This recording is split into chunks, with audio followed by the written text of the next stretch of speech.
This philosophy tells us that what we are experiencing now in this state is just an elevated version of the dream experience. You're out of the loop. Just how powerful you are. Aye. We back with another reflection on the daily Vedantic. And I'm going to break with typical programming and just tell you a story. Within the philosophy of Vedanta, we're told that there are three radical concepts. And I did an episode on this called, I think it's Radical Beliefs. Can't remember the exact name, but we titled it somewhat similarly with the words radical in it. Different than yesterday's episode about the radical A's. But the three radical ideas of this philosophy are, one, that there is a supreme being. And if you grew up in a religious household, that's not too surprising, of at least a concept to be introduced, but quite radical when you think about it.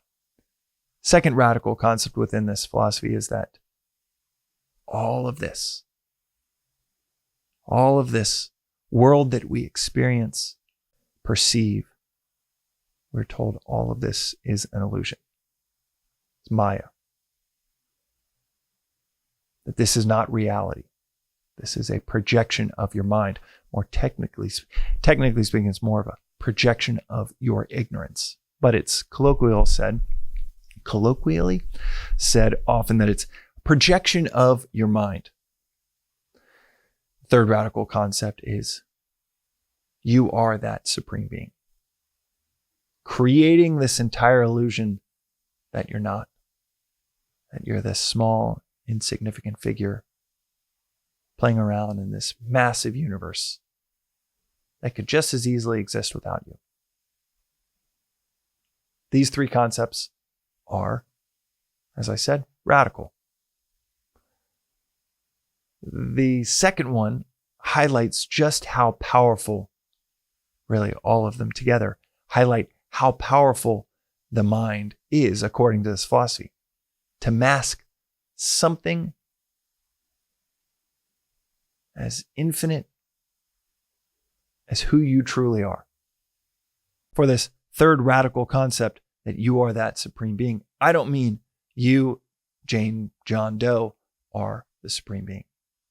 It's more of who you truly are when you take off this incredible mask of misidentification with Jane or John Doe. That sound that you make out of your mouth, or the sound that your parents made out of their mouths that says, that's who you are. You're James. And then you just repeat it after you're told enough times. We do it with all of our daughters. With our daughter Jolie right now, she just like, okay, I guess I'm Jolie. By the time she's a year and a half, she just responds to that name, and she's going to continue to accumulate all of these aspects of identity that the world around her will tell her that's who you are. And this third concept is that's not who you are. That is a projection of your incredibly powerful mind, masking who you really are. When you first hear these three concepts, they can sound, rightfully so, they can sound pretty crazy. It's exactly the opposite of everything we have been told or everything that we are projecting in the world that we're experiencing. And that all comes from this extremely powerful mind. When I say extremely powerful mind, I don't mean your brain or your ability to put a sentence together. It's more akin to the example that's always given within this philosophy, more akin to your ability to dream. Every night you go to bed and you are able to project and create entire universes, worlds, experiences that are not real. Think of the last dream that you can remember, and you dreamt all of it. Walls and floors and houses, people, gravity and shoes. Every little flicker of leaves in the trees in your dreams, you created, projected, and thought, well, yeah, this is all real because you are perceiving it. This philosophy tells us that what we are experiencing now in this state is just an elevated version of the dream experience. In fact, Swami will say, if you can understand the absurdness of the dream experience, then you don't need any of the books or any of this philosophy. If you can truly understand how susceptible we are to projecting sensations and perceptions and then internalizing them as real. They must be real because I can touch it. These are things that we've chatted about before on this podcast. The story that I wanted to share today is a few nights ago, I had this dream. It's maybe a few weeks ago now, maybe 3 weeks ago. I had this dream. I shared it with Venice Vedanta Club and people got a kick out of it. So I figured I'd share it on the podcast too. And it was a very simple dream.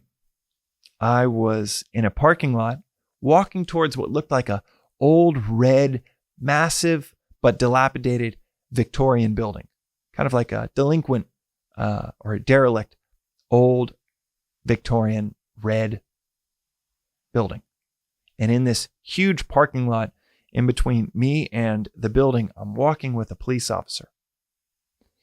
And in this kind of dilapidated part of the city, there are a bunch of homeless tents over to our left, maybe 50, 60 feet over to our left, and kind of rows of them in this encampment, so to speak, in this parking lot.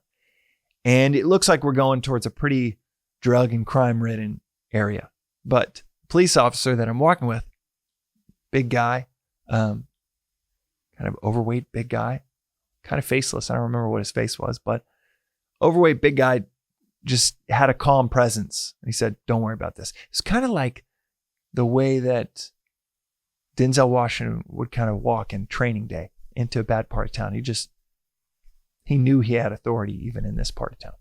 Similarly, this officer knew that he kind of ruled the roost of wherever we were about to go, even if I thought this is some pretty dicey. This is all a dream. And in the dream, the officer yells, "Cherry eyes." He yells, "Cherry eyes," to this whole encampment and whatever drug dealings were happening in this dream scenario. He yells these two words, "Cherry eyes," and everyone starts to look up, see him coming, see us coming, and then scatter and kind of run away. And what was so fascinating about this dream experience is that I'm creating it all. It's a dream after all. And this officer is yelling these two words, "Cherry eyes," almost like letting people know there are eyes on them now. And the riffraff kind of runs away. They look up, see it, and dash off like little lemurs in the savannah, looking up and then dashing off together. And I started to put it together that, oh, cherry eyes must mean that there's someone of authority here now watching what's going on. And what's so fascinating is in the dream, the world that I was creating, I was the last to know what cherry eyes meant. The officer saying it with authority obviously knew it was the key to unlocking some type of behavior. All of the people in the encampment they kind of knew what it meant and responded to it.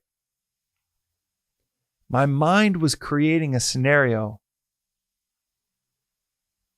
subconsciously. You can't even say subconsciously because I was conscious of it. I was witnessing it. My mind was creating a scenario where I was the last to know what it was doing. Does that make sense? That the James character in the dream, which is total illusion, I was not walking through a parking lot. I was asleep in my bed, and yet that James character was the last, and it was the focal point or the center piece of this dream world that extended out however far I could perceive, a couple hundred feet, or quote unquote, a couple hundred feet. Maybe a couple miles if you add in the sky that I do remember from the dream behind the building. But I was the center piece of this experience, and yet I was the last to know what my own mind was creating around me.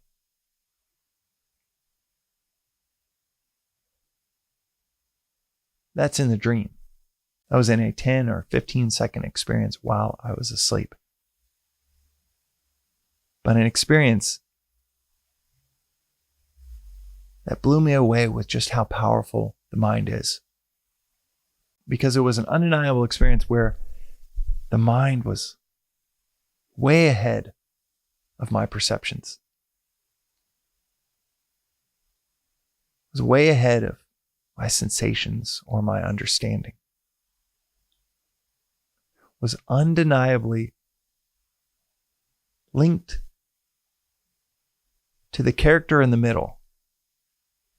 Yet the character in the middle not only felt like I was in a foreign land, but was the last to understand what the same mind was doing all around it.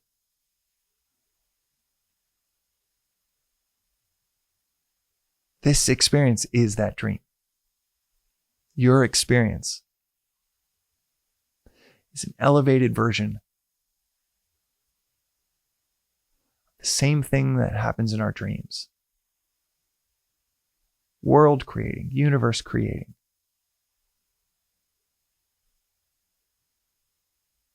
And yet, you somehow have created such a world so masterfully that you yourself, you're out of the loop. Just how powerful you are.